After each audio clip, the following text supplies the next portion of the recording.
Holy God, we're grateful for this day and the opportunity to again gather for fellowship and to learn.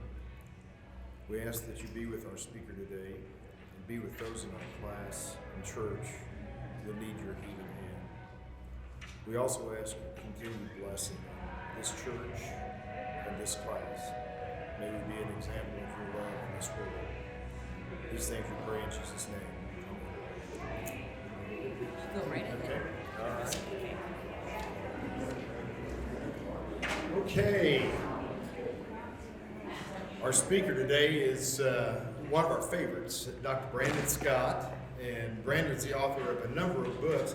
As a matter of fact, his latest book, After Jesus Before Christianity, is number 2 on the Amazon list for books. New books in religion. Yeah, okay, there you go. Anyway, so he's done well, and it's available if you'd like to get a copy of it. He's also the chair of Westar's newly established Christianity Seminar, and he has a master's from Miami University and a PhD from Vanderbilt. He's got a real interesting topic today, as you probably read. I'm going to let him explain that. So let's welcome Brandon Scott. Come on.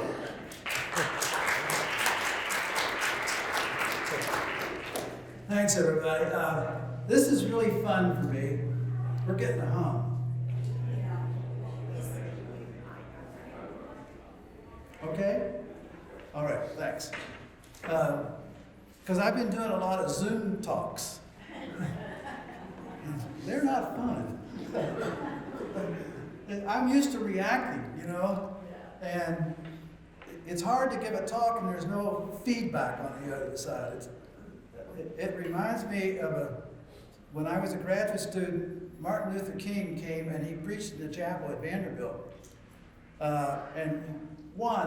I had seen him before, but this was the first time I'd actually seen him in a church situation.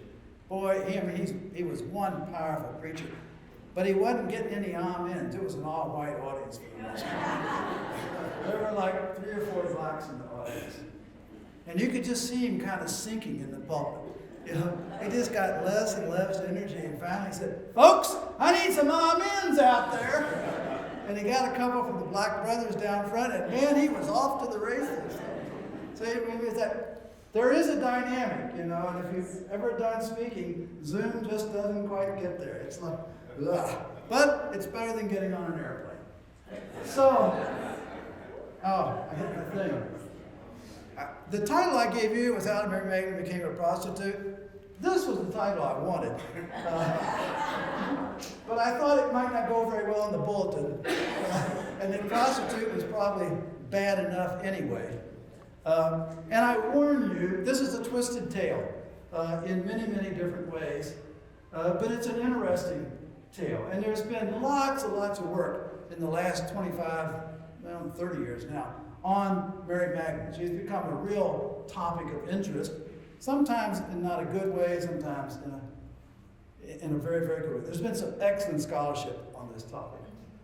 It's actually a twisted tale, but it's not hard to follow. And I think I can get you through it. And there's a kicker at the end. All right, this is an early Italian altarpiece. I like to start with art. I like visual stuff. I'm very visual oriented. You can tell it's Mary Magdalene because she's in red. See? And this is, everybody knows where the red comes from for prostitutes. Why that's the red light district. Does everybody know? Pardon me? No. It's based on Rahab the prostitute. She hangs a red flag out of her door, signaling to the Israel's troops that it's time to attack. So, and that's where the red comes. See, there's a biblical explanation for everything.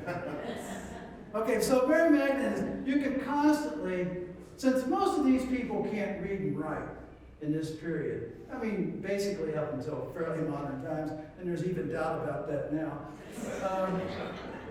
You use graphic symbols to tell you who people are. And Mary Magdalene's symbol is, she's always seen in red. This is a Fra Angelico, just a little later than the Altarpiece.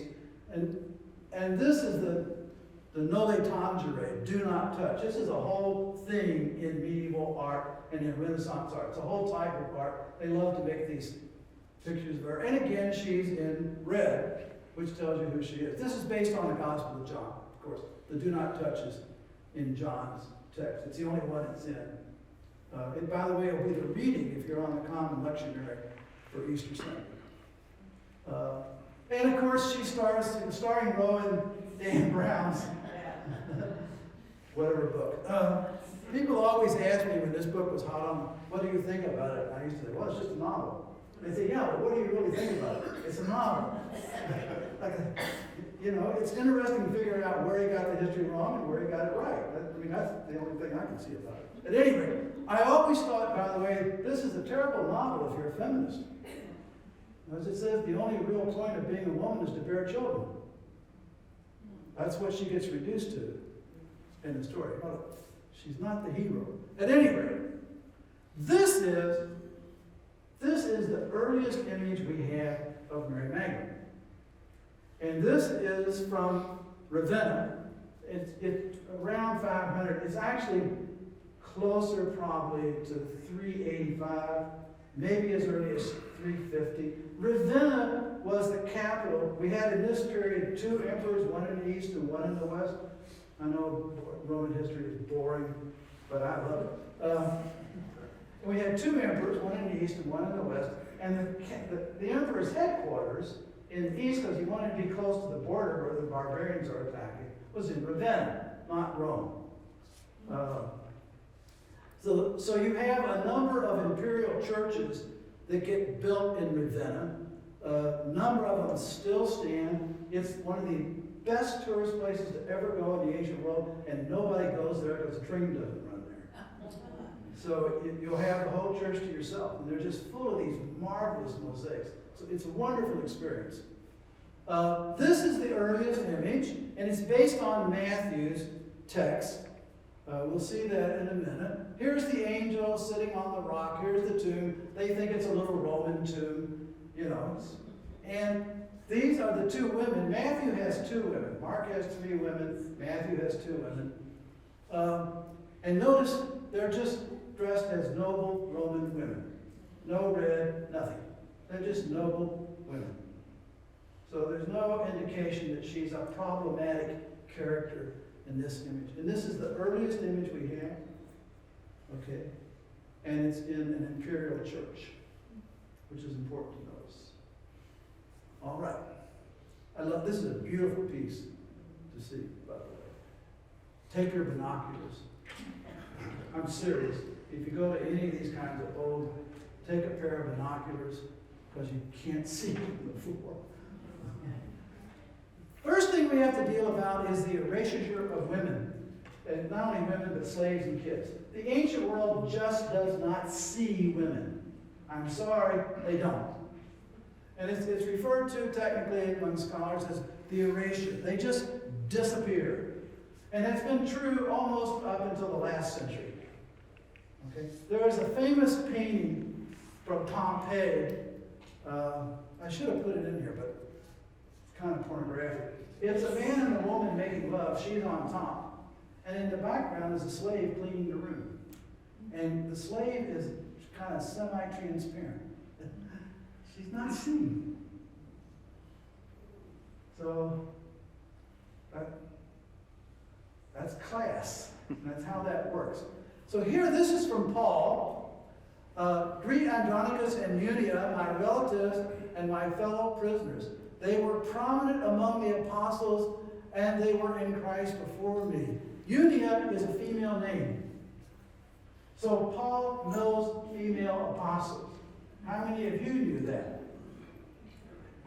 Some of you did, because I probably told you at one point or another. I wish the Pope knew. This, by the way, is the NAB, the New American Bible. That's the official translation of the Catholic Church in the United States. So I was involved in this translation, and we put it in the footnote. This kind of interesting textual issue here. In the 16th century, that name got changed to Eunias to make it a male name. So if you read the King James, it's not Unia, it's Unias. It's not in the textual tradition. It's a female name. There's no Unias. It's not even a real male name. They just added a sigma to make it look like it. All right, so you have to remember that there are women out there doing lots of things. They just don't get seen, especially by the tradition. The tradition becomes more and more male, especially when you get into the 3rd, 4th, 5th, and 6th centuries. First 2 centuries, a lot of gender bending going on. So the earliest mention of Mary Magdalene is in Mark. Now, this is where it gets twisted. You have to get your orders in right order. Canonical order is not chronological order. Okay? The first gospel is Mark. Clearly. That's not a debated issue among scholars. It's well established, has been for 150 years. Mark is probably written somewhere between 80 and 90, maybe as late as 95.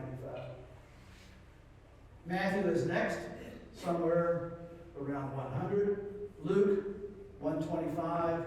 John, 125. We're getting into that 2nd century maneuvering stuff. This is the first mention, and it's at the cross. Now some women, after Jesus is crucified, this is what Mark says. Now some women were observing from a distance, among whom were Mary of Magdalene, Mary the mother of James the younger, Joseph, and Salome. So he's got a whole bunch of women. These women had regularly followed and assisted him when he was in Galilee.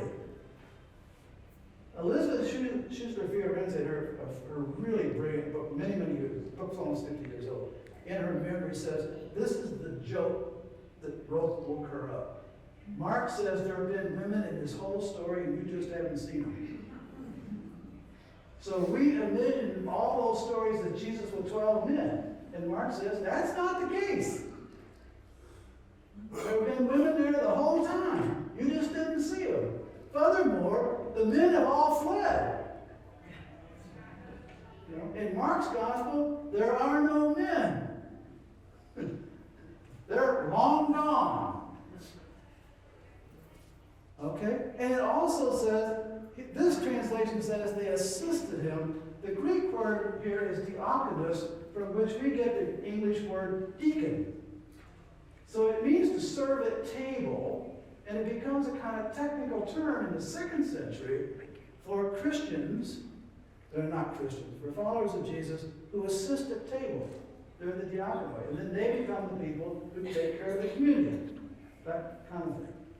Okay, and they come up from Jerusalem in his company. So they've been with him the whole way while the men have fled out of fear. So who's the real heroes in Mark's gospel? It's the women.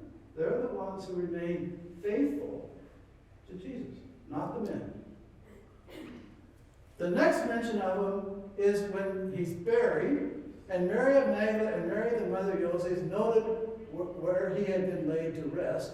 And then, in the closing of Mark's gospel, when the Sabbath was over, Mary of Magdalene and Mary the mother of James and Salome bought spices so they could go and anoint him. And of course, they find in Mark a young man in the tomb, not an angel. Everybody makes him an angel. He says it's a young man. We're not going to talk about that. We can come back later. And the ending of the gospel is extraordinary. And once they got outside, they ran away from the tomb because of great fear and excitement got the better of them. And they didn't breathe a word of it to anybody. Talk about terrified. That's the ending of Mark's gospel. Which, of course, raises the problem if they didn't tell anybody where the story come from. So Mark is one of those texts that jerks the ending out at the beginning. See? If you're relying on Mark as proof, he just said they didn't tell anybody. So what do you think of the whole story? This is almost a postmodernist move. Okay? So that's Mark. Nothing negative about Mary Magdalene. Very positively viewed. Okay? And now, if you look at this story again, you look at the Matthew text, After the Sabbath, at the first light on Sunday, Mary Magdalene and other Mary came to inspect the tomb. You can see he's just borrowing it from Mark. Right? This is just Mark, but it's kind of Matthew in its tone. And just then there was a strong earthquake. Matthew likes earthquakes. He's got one at the cross, and he's got one here. Jerusalem would have been in, rubble if we had 2 earthquakes in 2 days. You see, a messenger of the Lord has come down from the sky, arrived and rolled away the stone and was sitting on it. And that's what this one pictures. It just kind of literally pictures the Matthean text. And Matthew's enlarging on Mark is what he's doing. Now, a lost reputation. This is where it gets really twisted in several ways. Mary Magdalene and Luke. All right, put your thinking caps on. In Mark, which is the first witness we have to Mary Magdalene, she only occurs at the cross. At the cross, the grave, that's it. There's no introduction to her anywhere else in the gospel.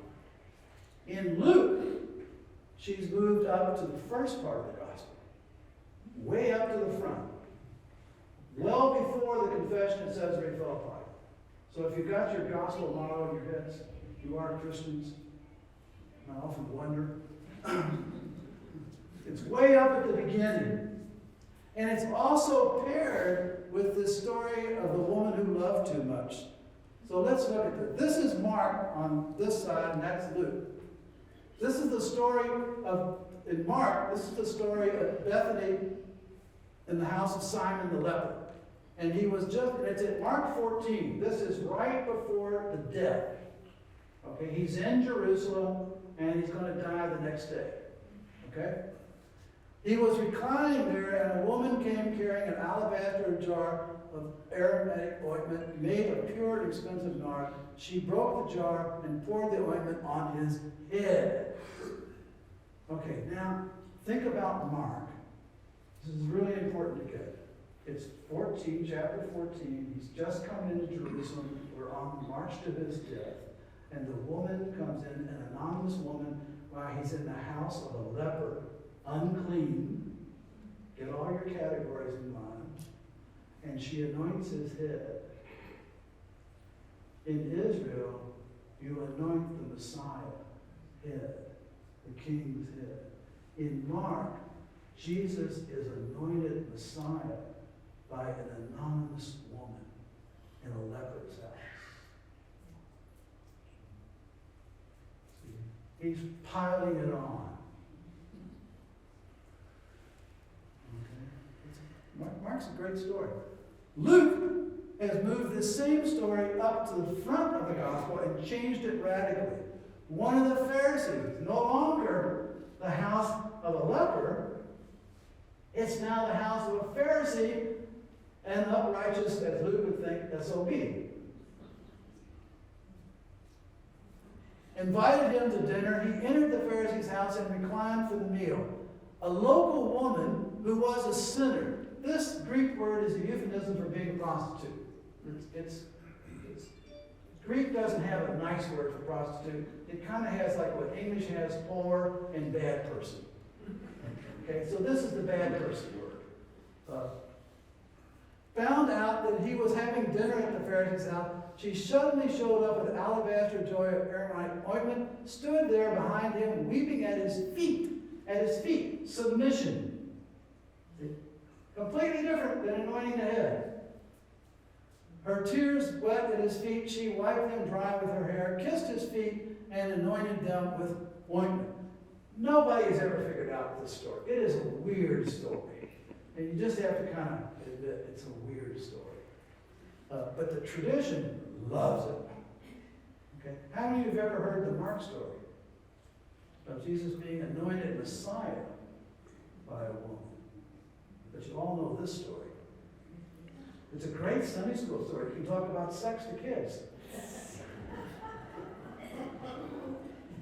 And then it ends in Luke. The Pharisee who had invited him saw this and said to himself, if this man were a prophet, he would know who this is and what kind of woman is touching him, since she is a sinner. So it's kind of proof that he's not a prophet. And then the next story is where Luke actually mentions Mary Magdalene. And it came to pass soon afterward they traveled through towns and villages, preaching and announcing the good news of the empire of God. The 12 were with him. 12 are very important in Luke, not in anybody else, but they're very important in Luke.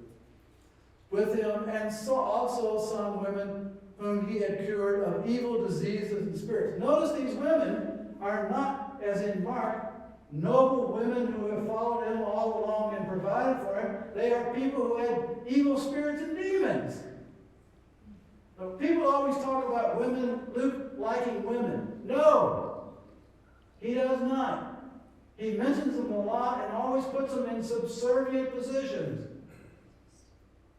That is, he's arguing against Mark. Where Mark and Paul are putting them in prominent positions, Luke says, no, go back. He really belongs to a quite reactionary move in this movement. Mary, the one from Magdala, from whom 7 demons had departed. Not just one demon, 7 demons. Where did these 7 demons come from? And Joanna, the wife of Cusa, Herod's steward, and Susanna, and many other women who provided them out of their resources.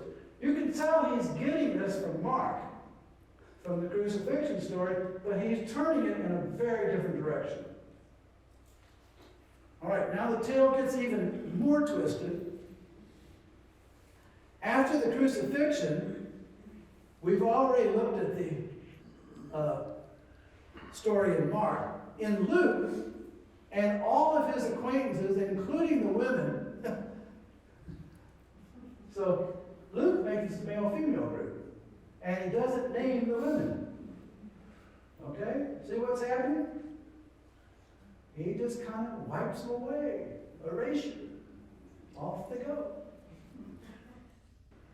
At the burial, the women who had come with him from Galilee followed. Now you need to remember, in Jewish custom as well as most Hellenistic cultures, women take care of the burial.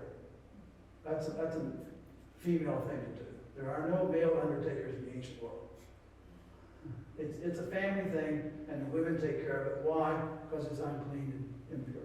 And women are good at unclean and impure. That's how the model works. Kept an eye on the tomb to see where his body was laid to rest.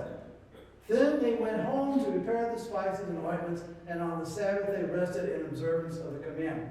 Luke always wants to make sure they're good observing Jews. That's one of his themes. Then at the tomb, on Sunday at daybreak, they made their way to the tomb, bringing spices that they prepared. Notice, none of them have been named. In Mark, he names them every time. Names are important. Name tells you a person. No name wipes it away. The individuality disappears. After returning from the tomb, they related everything to the 11 and everybody else. The group included Mary of Magdalene and Joanna and Mary. This is where he names them, only after they go back and tell the apostles. So he subordinates them to the apostles. This is a big theme in Luke. The apostles are in charge of everything, even things they're not in charge of. And they related their story to the apostles, but their story seemed nonsense to them. The Greek word here that this translation translates nonsense, good translation, means gossip. It's the technical word for gossip. So the 11 just simply dismissed this as an old wives' tale. That's what the implication is. And so they refused to believe the women. Can't have faith from women. Why? It has to come from Peter. Mark has no problem with that. The earliest text makes the women believers. Neither does Matthew, by the way. He's very pro-Peter. All right. Now, we saw that abrupt ending in Mark. And in the 3rd century, there began to appear longer endings of Mark. There's 3 or 4 of them. The 4th one we're not sure is, it may even be the 7th century, but we don't need to get into that. This is the one that became dominant. It's probably written in the late 3rd century. Now, after he arose at daybreak on Sunday, he appeared first to Mary of Magdalene, of whom he had driven out 7 demons. So whoever wrote this longer ending of Mark is reading Luke. See, and he takes the demon thing from Luke and puts it in his ending. And she went and told those who were close to him, who were mourning and weeping, but when those folks heard it, he was alive and had been seen by her, they did not believe. So this guy's actually imparting Luke into Mark. And that, if you probably were raised as kids and you read the King James, that's what you read. This is where the snake handling comes from, this so-called longer ending of Mark. That's also in there. It's very dangerous. I grew up in Kentucky. Too many people died with that nonsense. But and if you look at, for example, the NRSV or even the NIV, they don't have this in it. They all say now it's later and not part of the original text. And that's correct. It's right. There's no doubt about that. Pope Gregory, now notice this date, 591. All right? That's the end of the 6th century, the beginning of the 7th century. This is 150 years after that mosaic we looked at. 150 years later. I know when you see like 410 and 590, they all seem like the same time, don't they?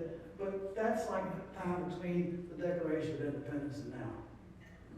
So, a substantial period of time. All right? This is what he says. This, by the way, I was raised Roman Catholic. I'm still Catholic, just not Roman. This is the definitive proof that infallibility is nuts. She whom Luke calls sinful woman, whom John calls Mary, we believe to be the Mary from whom 7 devils were rejected according to Mark. So he's mushing all these texts together. You know. He's taken the prostitute text, put it with the demon text. Luke's put them together, so it's not a bad guess on his part. And then used the longer ending of Mark. It is clear, brothers, that the woman previously used the unguent to perfume her flesh in forbidden acts. What she therefore displayed more scandalously, she was now offering to God in a more praiseworthy manner. This is where she becomes a prostitute and loses her self-worth. Okay? And this is what the tradition has believed. Okay? Now, it's a twisted tale in several different meanings of the word twisted. You've got to follow different kinds of texts as they relate. It's an intertextual issue, but that frequently happens in ancient literature. It's also twisted in the way it ends up. I want to phrase a really interesting question. Why does the tradition prefer to think of Mary Magdalene as a prostitute than as a noble woman? And why, in the face of 50 years of scholarship saying that's not the case, are they still saying it? What is it about fallen women that we find so damn attractive? I mean, it's a serious question to ask. Right. Second point is, I don't know whether you all follow the common lectionary or not. Do you know it, Bill? If you do, the Easter Sunday reading is John 20, Mary Magdalene's story. It's a wonderful story. If your preacher should dare preach on it, and mentions that Mary Magdalene, of course, was a prostitute, all the women need to stand up and say, "No! You're slandering her." And then all the men need to stand up and say, "Shameful, shameful! We will not stand for it." Anybody want to bet me that won't happen?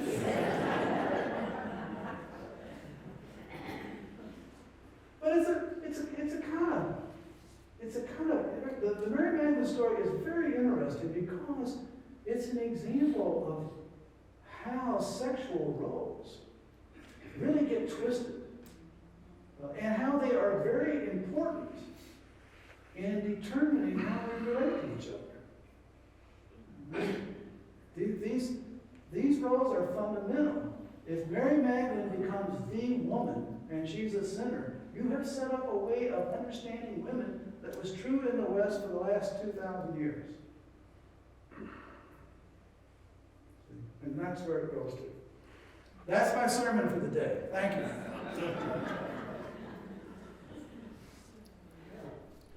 Brandon, every time you come visit, the Gospels were written later. Yeah, they are. When I went to graduate school, which was, we used stone and chisel back then. Wrote on wax tablets. The kind of consensus among scholars was Mark was written sometime shortly after 70 because of the destruction of the temple. And that Matthew and Luke were in the 80s, 85, 90 maybe, and John was 90. That whole dating thing has just collapsed in the last 15 years. It's just been an assault on it. It all started with a book on Acts, where a couple of scholars argued, including Dennis Smith at Phillips. He was one of the leaders in this, who was my colleague during that whole time. The Acts was written no earlier than 125.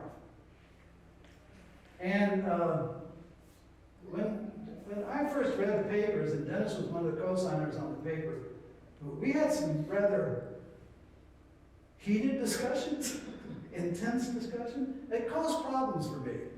I spent almost all my life working on parables, and if the Acts is 125, that makes the Gospel 125.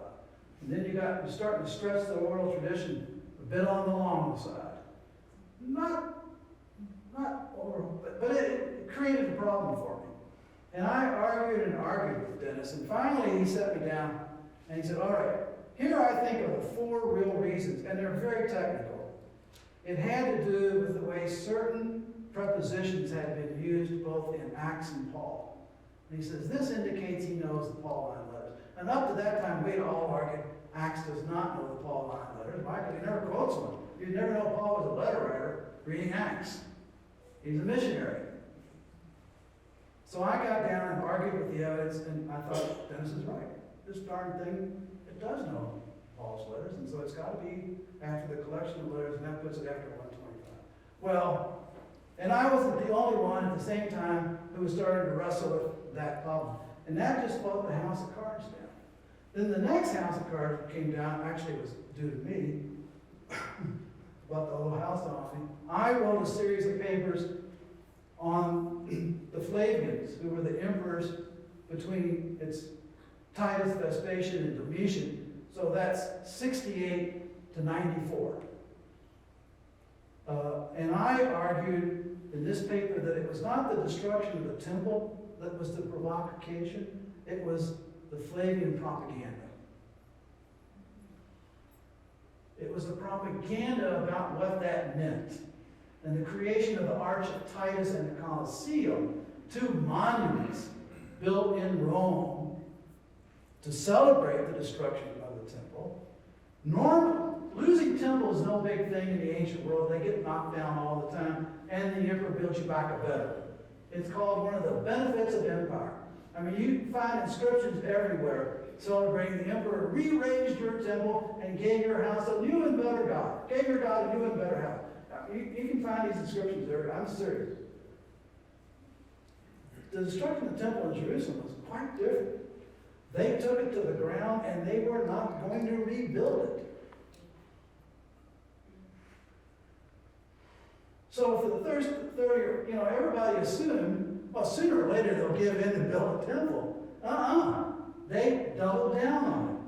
So that I started to argue, and then a couple other people got into the same argument, and we all started to argue, it's not the response to the destruction of the temple itself that you see going on, Mark, it's the Flavian propaganda. That's what they're responding to. And you can see the same thing in 4th Ezra, which is a Jewish text, which is also responding to Flavian propaganda. And everybody's known that for 100 years, because it's Jewish, you don't care when it's dated. But Gospels gets a little more tricky when you push it back, and people get upset. So I argued that it had to be in the 90s.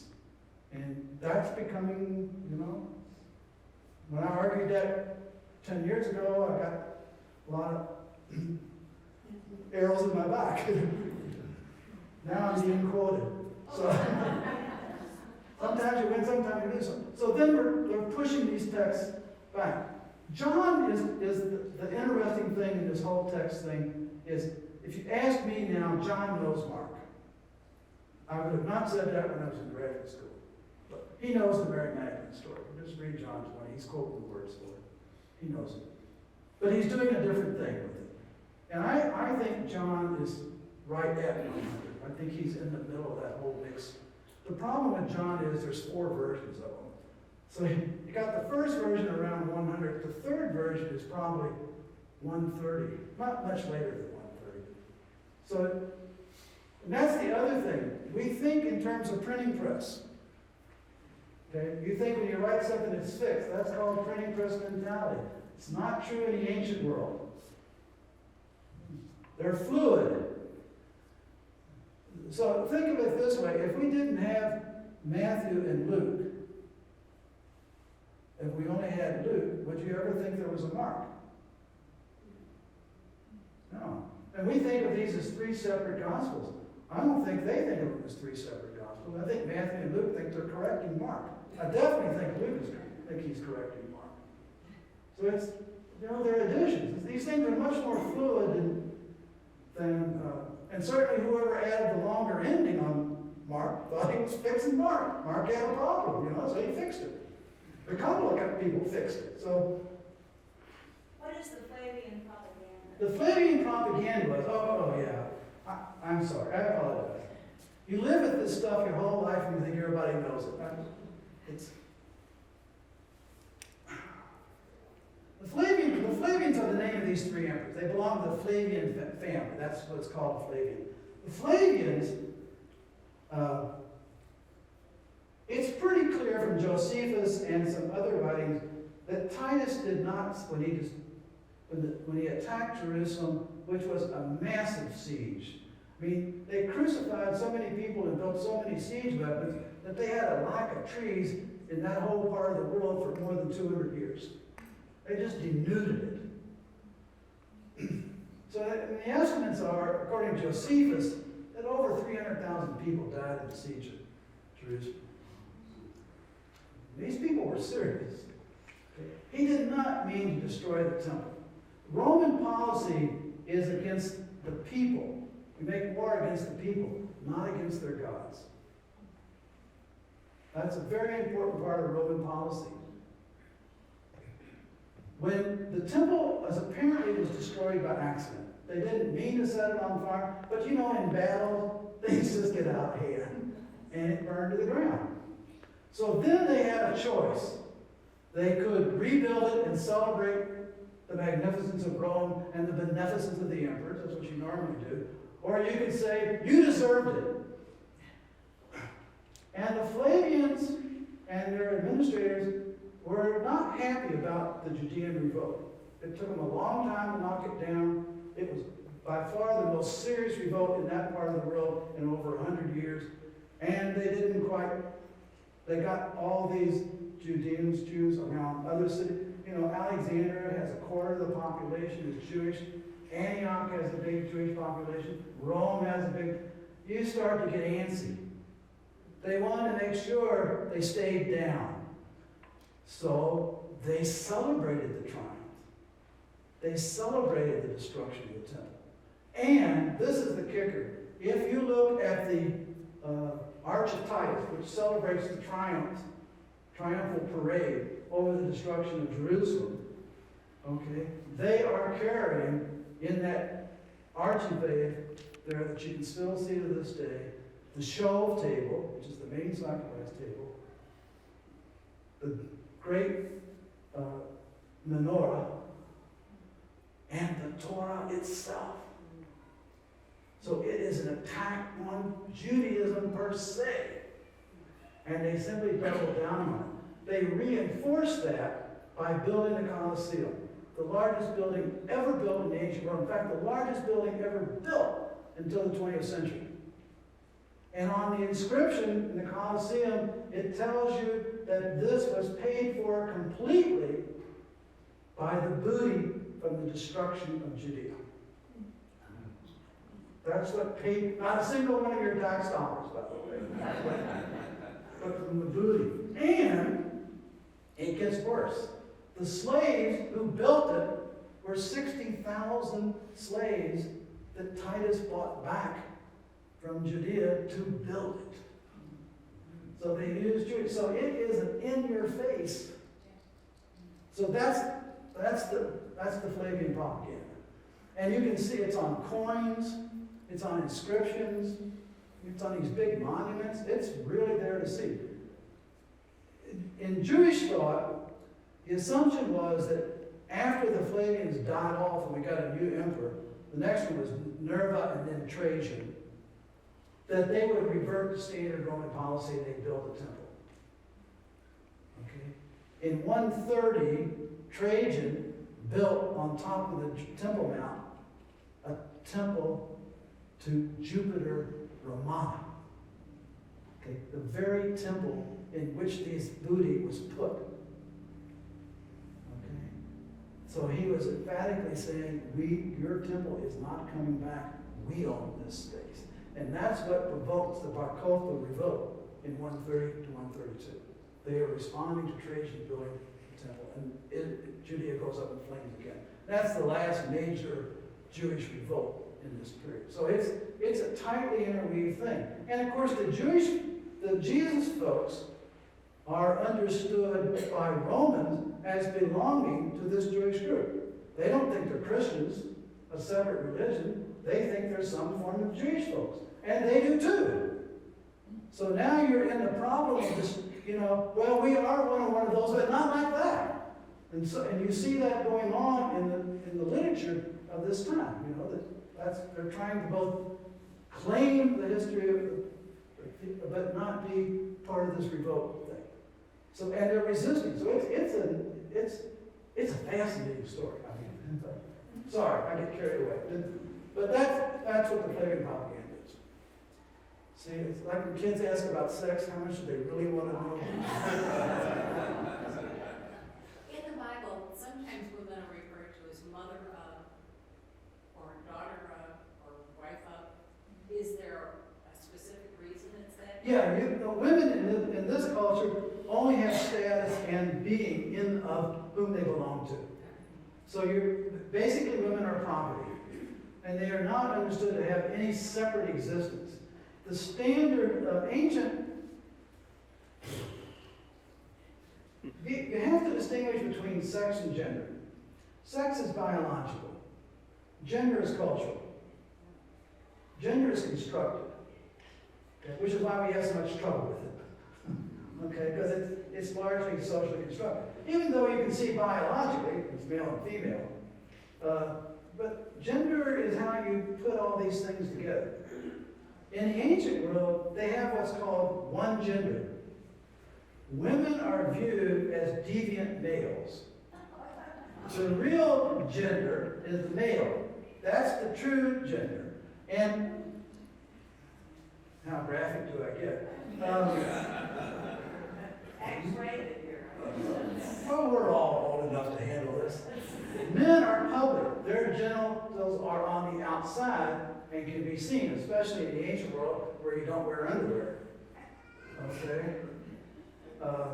In the parable of the prodigal son, when the old man runs, he lifts up his skirts, it says in the parable, he would have exposed himself. That would have been an act of disgrace. That's part of it. I don't know, you don't need to know that. So at any rate, women's genitals, in their point of view, are interior. You go into a woman, a man is exterior. So a woman is private on the inside, therefore they're related to the private places. Even in houses, okay, you look at houses in the ancient world, the front of the house is the public house that faces the street, that's where the men are. And they have very set order. The back of the house is where the women and the kids are, and they're all different, almost chaotic. No order. So and that's gender. That's different from sex. Does that make sense?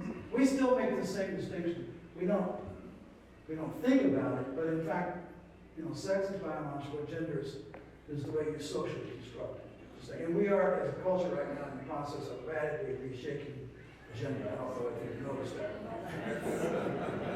So, you have a question?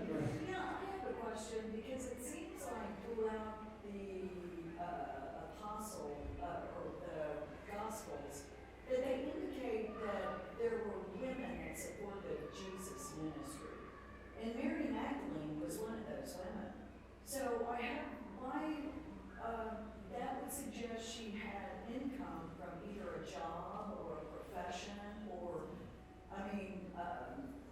can you comment on the fact that they may have supported financially? Well, they certainly did support Jesus financially. So And, why would they be minimized as, because, hey, they were doing good things with Jesus? That's a capitalist point of view. I'm sorry, capitalism doesn't get invented until the 17th century. Okay?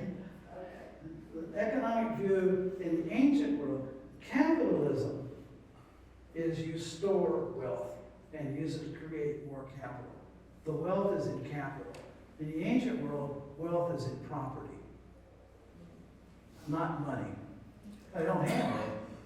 Currency is not something you use a lot in the ancient world. You exchange property. Okay? So, and the purpose of profiting is to benefit people. Greed is, in the ancient world, a fault. In the modern world, it's called capitalism.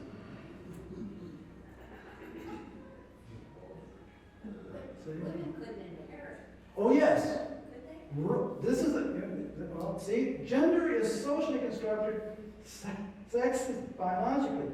Gender, in Roman women, they cannot inherit. Jewish women can inherit. Okay. So in Jewish tales, they can accumulate wealth. Even Roman women can accumulate wealth, but they have to do it through their son or an uncle or something like that. So, Lydia, the purple merchant in Acts, it's a good example of one. And if you read the story carefully, it's her son who's really, and she's under his control. That's why women are viewed in the ancient world as devious. Why? They have to be, because they don't have any personal agency. It always has to go through somebody else. So, yeah. Even the pharaohs thought that way, didn't it? Pharaohs, these things are endlessly. In the pharaohs, you have the Egyptian elite versus everybody else. And there are two different social structures. In the social structure among the pharaohs, they intermarry. So most pharaohs marry their sister. And that's true with Cleopatra. She married her brother. Two of them, as a matter of fact. So it's one of the reasons why there's so many genetic problems in the pharaonic line, is there's too much inbreeding. But that's not true. So you have to always distinguish between what the upper groups do and what everybody else does. The hoi polloi. This is not on topic of the No. Bible, but can you explain to us, the difference when CE and BCE came along from AD and BC? Who instigated that change? Yeah, that change started in the late 1950s and has kind of accelerated and now has become kind of standard. The reason is, up until the 50s and 60s, we most of all, especially in religious circles and even historical circles, we worked kind of in our own little groups. Christian scholars didn't talk to Jewish scholars, blah, blah, blah. When that started to change, which it did in the 50s, Oxford admitted its first Jewish professors in the 1950s. It's not early. Harvard wasn't much better, by the way, 1948. And didn't have their first woman professor until 1973. So you need to kind of think about these things. When I went to Harvard, it was all male.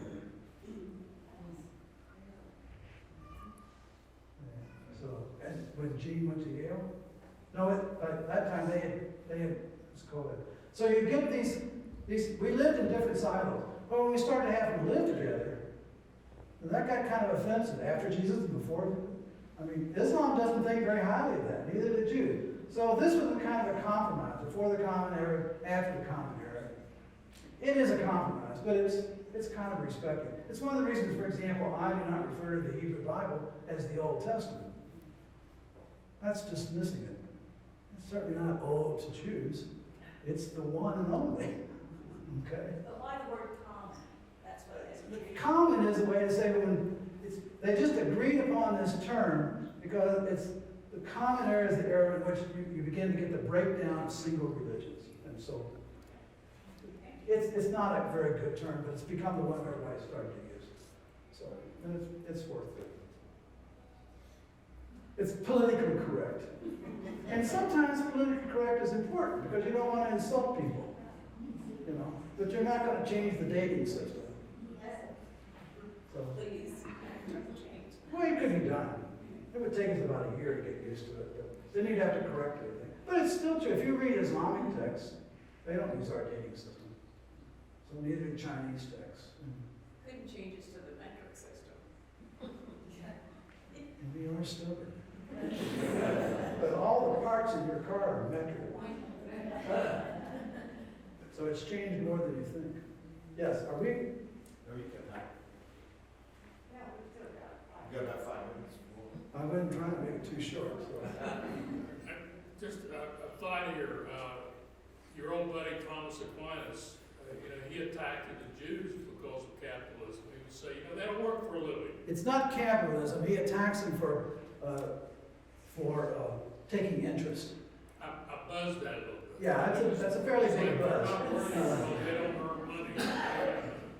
That has to do with, according to interest was forbidden by the churches for well up until the late medieval period, well up into the 16th century. And in order to get around that problem, they required the Jews to do it. So that's how they got into it. You can see this in The Merchant of Venice. When Antonio needs money, well, he can't go to a Christian because you'd have to give it to him free. So he goes to a Jew who can provide it with interest. So, and that they're unclean, they're lost, they're saved, let them do the dirty work. So, and they did. So, That's really changed a lot. Rothschilds are still one of the biggest banks. Yes, largely. So, a lot of things that made sense at one time don't make sense anymore. So it's fine. I don't have a problem with that. Change is good. If you don't change, it's called death. All right, Brandon, how about 2 minutes on Augustine and how his idea about women affected the church for the next? Well, I just finished 5 weeks of reading Augustine, and I buried him last night. And I'm very happy to be moving on from that topic. Augustine is the most influential thinker in the West. There's just no doubt about that. He's the most influential thinker in the West until the 20th century, until the rise of modern science. And he's still the most influential thinker on Christianity. I don't care what church you belong to, half of what you believe is Neoplatonist and the other half is Augustine. And Augustine's a Neoplatonist. So he's pretty much complete. I don't think Augustine's views of women are any more problematic than almost everybody else in that period. It has to do with this view of gender that I've talked about, that they have a one-gender view. Women are deviant. And once you take that mood, you cannot be an individual human being with your own integrity. You're always of somebody else. And that just robs you of individuality. So, I've been reading Augustine, and I tried to find if he had anything to ever say about sexual intercourse. And he just views it as evil, period. And he never gets over that. But he seemed to have enjoyed it. That's what.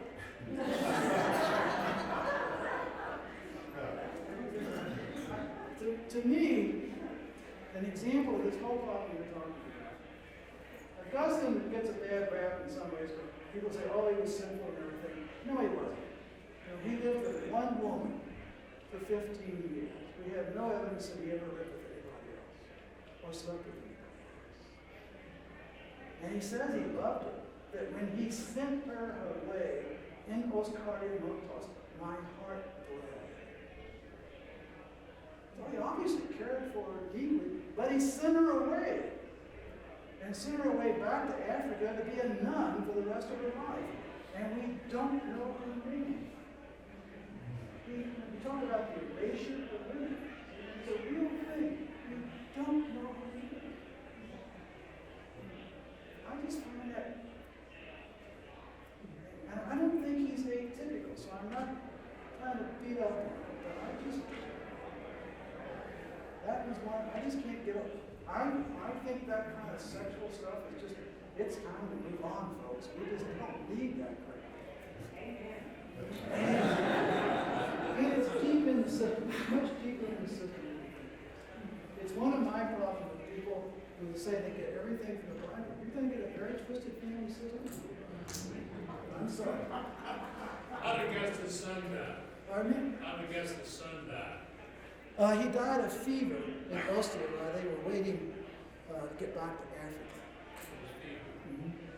Africa. No antibiotics in the ancient world, so if you get a cold, it turns into an infection. You're dead. His mother also died in the same week, and he was really dependent on his mother and his son. Obviously, a huge family. We're at time. Thank you.